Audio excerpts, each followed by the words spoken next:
Hey guys, welcome back or welcome to my channel. Hope you guys are having a wonderful day and a wonderful life, of course. In today's video, I'm finally going to show you guys what's on my Samsung S24 Ultra. I don't really like to do these type of videos, but I can't leave y'all hanging anymore. But before we get into that, it's time for me to upgrade my simple clear case. In this video, I'm collabing with Casebang. Casebang is a company that specializes in phone accessories like MagSafe cases, watch bands, charms, lens, and screen protectors. I'm unboxing the first phone case with a magnetic removable cover. Out of the Maltese collection, I'm only trying out 3 in this video and a cute charm. It literally takes 1 second to remove and add a new cover according to your vibe. If you're worried your phone will only be cute but easier to damage, you're covered because Casebang offers military grade drop protection. It's been almost 2 months since I unboxed the case and covers, and I can attest to these not yellowing after long-term use. The case that I had on before was just a very cheap clear case from Amazon and super hard to remove. I'm not really a huge fan of bulky pop sockets anymore, so I was glad to know that I can just use a MagSafe grip, and when I want to prop up my phone on the stand, I can just remove it. Casebang has recently dropped a collaborative collection with Pokemon, Chupa Chups, and many more. I'm actually looking into buying more removable cases because they literally go for $12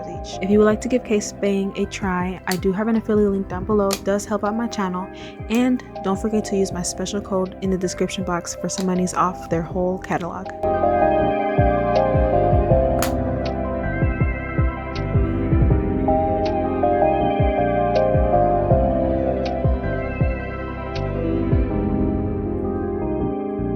So here is my S24 Ultra. I didn't really change up my duck theme that I had when I first unboxed this phone. I've just been using themes straight from the Galaxy theme app because I don't have time to customize my entire phone anymore. I don't have any complaints on the phone itself besides the pen, but that's probably because it's time for me to replace the tips. Now let's get into this tour. The first couple of apps is just the messaging, calendar, and gallery app, which is used every day of course. Then at the top right corner is the camera app.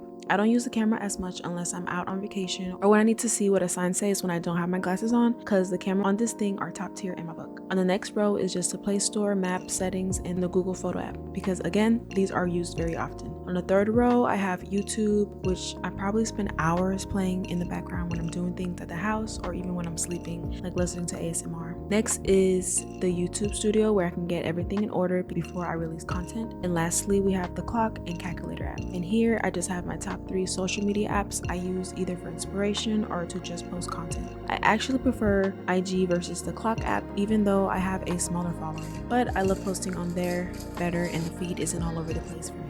Now the last row I have Crunchyroll, which I don't like using on my phone. I just end up hooking it up on my Apple TV in the living room or my room. Then I have a little folder with all things Hoyoverse. I don't play Genshin or Honkai Star Rail anymore, but it's been sitting on my phone just in case I get that itch to play again. Lastly, I have my shopping folder, but I really just use Amazon, Instacart for groceries, and Affirm for my big purchases. On the second page, I decided to just add a little picture of a dog, but I'm not gonna lie, I really miss my little duck with a knife. I get questions on how I did this, but it's really simple. Just press and hold on the home screen and add a widget, and then click on pictures. I like to erase the background of the picture first so I can see my wallpaper in the background. Okay, so now on the top row apps, I use the Note app a lot because I need to write down video ideas, description, captions, so that's all I really do with the exception of grocery list and whatnot. There's also the Penly app where I can draw and color even though I don't use it often. Then I have the Folder app where I store lots of good stuff, and then another game I don't play anymore called Love in Deep Space, which is like an RGB Otomo game. On the next row, I have a Garage app for opening and closing the garage, my Google Drive app, which is another place I store my voiceover scripts and content, and lastly, I use the Family Link app for my siblings' phone, and then I have a folder of cameras in the house. The last row, I have a reading folder of different apps like Kindle, Libby, Tappy2, and Goodreads. Now, y'all should know by now I love my e-readers, so I only really read manhwa on my phone because I need to see the vivid colors. Next is another folder of just random streaming apps that I use on occasion because I don't really watch Western shows unless it's Bridgerton or a docuseries. But I finally binged The Boys on Amazon Prime, so I'm still recovering, but I get the hype now. And in this folder, I just have all of my editing apps that I like to use, like CapCut, Collage Maker, and Background Eraser. Then we got another folder filled with comfort games. I started gaming again, but I've been using my Switch more often than my phone, and I just love using buttons. But it's always good to have some cozy games on your phone to decompress. Now onto the last slide, I have a to-do list app. Yes, that's the name of the app, by the way. I literally just added it to fill out the space and make it sort of aesthetic. As y'all can see by now, I don't really focus that much on aesthetic on my actual phone because I rather rather have all the apps that I use on a day-to-day basis like ready for my clicking and whatever else I gotta do. What? And then here I have YouTube Music, which I really just use it for certain songs and whatnot. I don't use Spotify, but that's just in case. Then I have a shopping folder where I actually just spend a lot of time either on Shein for like clothes for church or gym clothes. That's really all I wear, honestly. And then the next folder is just my eats folder, which I don't use that much. Again, I use Pizza Hut here and there for the family and DoorDash occasionally. Then here is an untouched folder with all my Korean apps that helps me with my language learning. And then here different kind of fitness apps where I can get supplements or whatever the case may be. And then I have an app for my Sony headphones, Linktree, where I link all the products I have across my social media, and then my light app for my room, and then State Farm Drive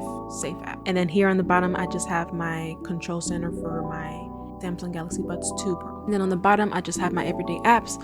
I have my phone where I just call people, whatever, and then the Samsung internet, which I use all the time. I think we all do. The Gmail app, and then Apple Music, because I've just haven't been able to stop using it since high school, so that's what I love to use preferably versus Spotify and whatever other music streaming apps there is. And I also wanted to show you guys my favorite gadgets to use, which of course is the Galaxy Earbuds Pro 2, my Galaxy Watch 6 Classic, which I do have a video on, and then my Sony XM4 headphones. I forgot what they're called, but I love using these whenever I work out or I just want to tune everybody out in the house. But yeah, that's gonna be all for this video. Thank you guys so much for watching another cozy-ish session with me. Please stay safe and take care of yourselves. See you on the next one. Deuces.